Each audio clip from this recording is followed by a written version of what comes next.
Hello Wargames, it's me Callum from Tabletop Banter, and in today's video we are going to have a look at this month's Budget of Sigmar 2 Electric Boogaloo painting lot, and yeah, without further ado, let's go have a look.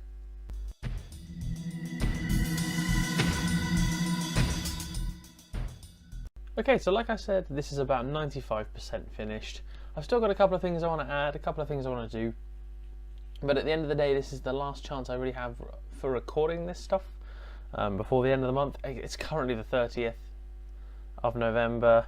I was hoping to be well done by now, but like I said, life got in the way, so the show must go on, and I feel like this is going to be a little look at the Necromancer that I have painted up for the wonderful game that is Age of Sigmar.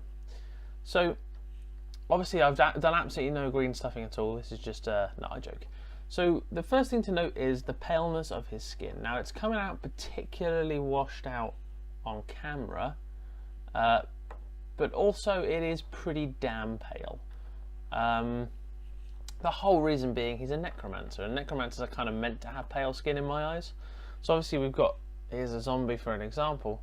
The difference in skin tone is quite noticeable, because to me zombies are dirty and they've risen from the ground, and the Necromancer is kind of vampiric, I suppose. Whether or not that is the case, I don't know. That's how I view it. So like I said, it's about 90% done.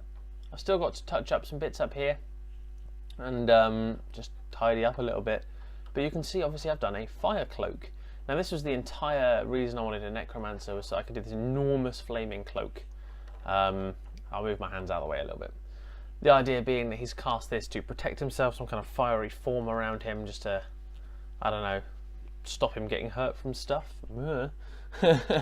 So, but again, it sticks very simply with the colour scheme here of the purple and the grey, and I like purple and grey, and they work well for an undead army. So there's another glance at his purpliness here.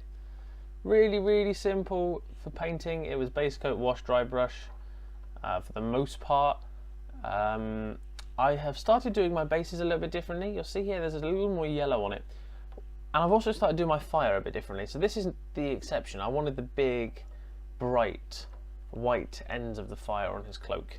I don't know why. I thought it would look cool, but I think it does, and I like that kind of harshness.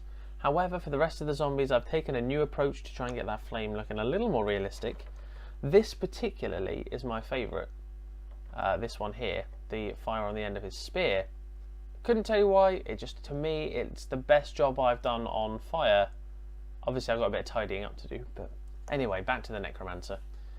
So what's his battlefield role? Quite simple.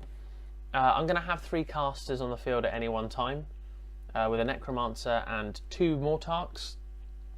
So I want the Mortarks to be able to use their individual spells. Now they get to cast 2 a turn, so here are my thought processes. Individual spell, Mystic Shield for 1, individual spell, Arcane Bolt for the other, and then Van Hales from this guy, depending on ranges and stuff, but I want that flexibility, and I want to be able to use all the unique spells, because to me, that's what's exciting about Death. They have all this unique stuff, like every spellcaster has a cool spell and stuff like that, so I'm a fan of that. And yeah, so that's his role. He's basically here to maybe summon some zombies if that's the kind of game I'm playing, or maybe summon some skeletons, or just cast Van Hales. He's there to summon and cast his signature spell, if you like.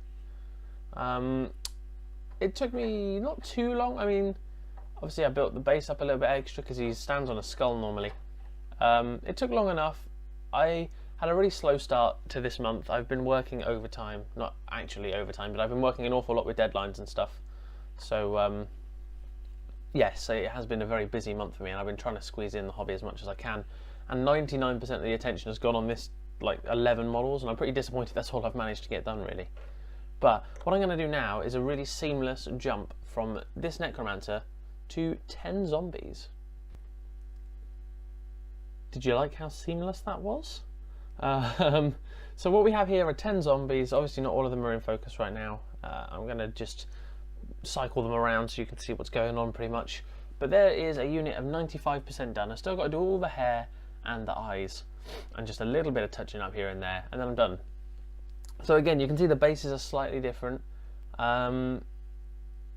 I have decided that the way I'm going to do my fire is different now as well. So like I said, it's kind of a more natural flame appearance. This is a particularly good example of what I'm going for now.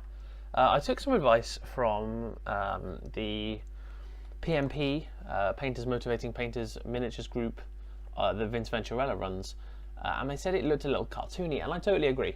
My first attempt at fire was incredibly cartoony. It was following Duncan's tutorial like word for word, and it needed work. And after doing Duncan's steps, which is basically white, yellow, orange, red, and you layer upwards, so that white's on the bottom, then yellow, then orange, then red, and it's about 10% white, like, and then, I don't know, maybe majority orange, and then a couple of other bits. Majority yellow, sorry. What I decided to do was paint it up roughly like that, and then just put the entire thing in with an orange glaze over the top. So again, I mean, I'll go through them one at a time, or a couple at a time, and you'll see in better detail what I'm talking about.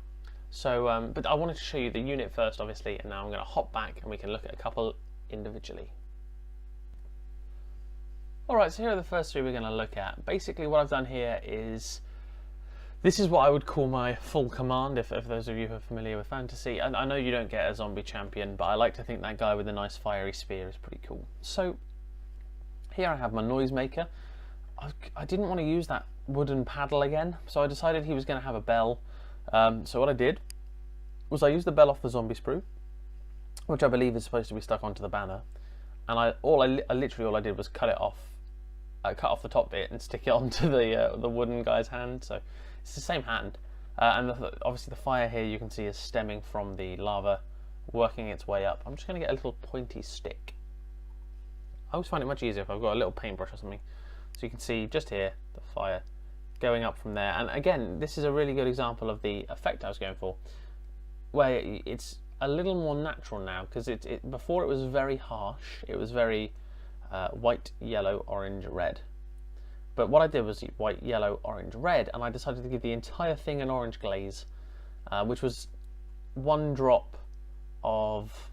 small drop admittedly, of Squig Orange from Citadel, and then 3 slightly larger drops of airbrush thinner, just like a medium, just to get it to glaze over.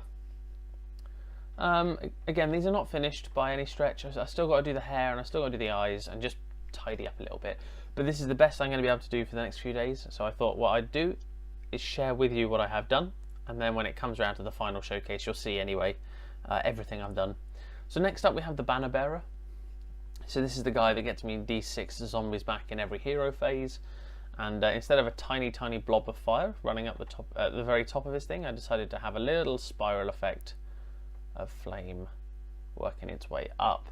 So same again, exactly the same painting principle as before, which was very simply white, yellow, orange, red, orange glaze. And what it does is it just seems to tie it all together much nicer. Like I said, on this you can see it as well.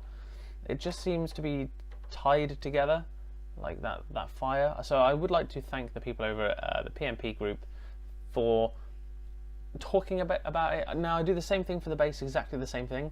I paint red, orange, yellow, orange glaze, and it just dulls it down a bit, and it's that kind of, I really am enjoying painting in that way because it makes my life easier, and I think it provides a nicer effect at the end. So like I said, hair still needs to be done, eyes still need to be done, but the bases are finished. All the flesh, all the cloth is finished. It just all needs tidying up now. So that's those 3. We're going to have yet another seamless transition to another 3. Okay, so here are the next 3. What this really shows, these particular 3, is that this time around for fire, I was going for something a little more subtle, I suppose. So, you know, just the back of this guy's staff. Let's start here. The back of his staff is on fire, for example. Again, you can see where it was white and it's taken that orange glaze, and it's just, I don't know, for some reason I just think it's significantly better than it was before, just at tying it in together really. So obviously the theme with this particular 10, they've got more pointy sticks, so they've got more spears and stuff. I got all the spears off the sprues and started putting them on, and the scythes and the pitchforks, because that, I think, looks cooler. So this guy here's got a pitchfork, and his fire is running up his back from the inside of his foot. And again, same thing, orange working its way up to a deeper red instead of like this bright white in steps. And again, just a tiny bit of fire on the inside of his hand. I didn't want to go overboard. I decided this 10 would be slightly more subtle. And what I'm going to do eventually is, when I get the time, I'm going to sit down, make up that orange glaze again, and put it all over the other fire from the previous month, so I can get that really well-rounded and full effect again, just like I have here, slightly more subtle. So yeah, like, it's very much the same as before, but with that glaze. So on to the last 4 fellas. And here they are, here's the last of the zombie unit. So you can see here some fire crawling up this guy's arm, much the same process as before, the natural kind of fire appearance. This guy's got it spiraling up his leg and onto his neck. This fella here has, I don't know what's caught on fire, maybe something. Nice and vague, Callum. A little something there, obviously, just on the top of his pitchfork. And lastly, we have the most annoying model I've had to put together. Oh, excuse me. In ages. So these sides are quite heavy, and as you know, when you put plastic glue on, it doesn't set immediately, and it has to wait a minute. So, because I was trying to make good use of my time, I decided I'd rig up a quick jig for things with this kind of length of pitchfork or scythe, and I just whacked it on, left it in the jig, and I walked out. And what I reckon has happened is when I shut the door, my room shakes quite a lot when my door shuts, so it moved my thing, the scythe came out of place. I just had a nightmare. It was just all slanted. It was supposed to be open faced and everything. It was supposed to look so much cooler. And then the head that I cut off at the guy that I was about to stick on, I lost. And I was like, right, this guy is not having a good day. Okay, let's represent that as a model. So this is the derpiest zombie you'll ever see. Basically, his whole head that would be on fire is now on the floor, and he's like reaching, trying to find it with his left arm there. You can see he's not quite there. He's about to trip over it. He's had a bit of a bad day, and all of a sudden, the open wound where his head fell off is now ablaze. So he is the derpy one from this unit. Each unit seems to have one. I'm not hugely proud of that, but it is what it is. And I really wanted to use his head, but it's kind of a severed head, and it doesn't really fit on the guy's necks. So instead of elaborately shave the neck down to fit the head on, I thought, hey, let's just stick it on the ground, and it can have fallen off.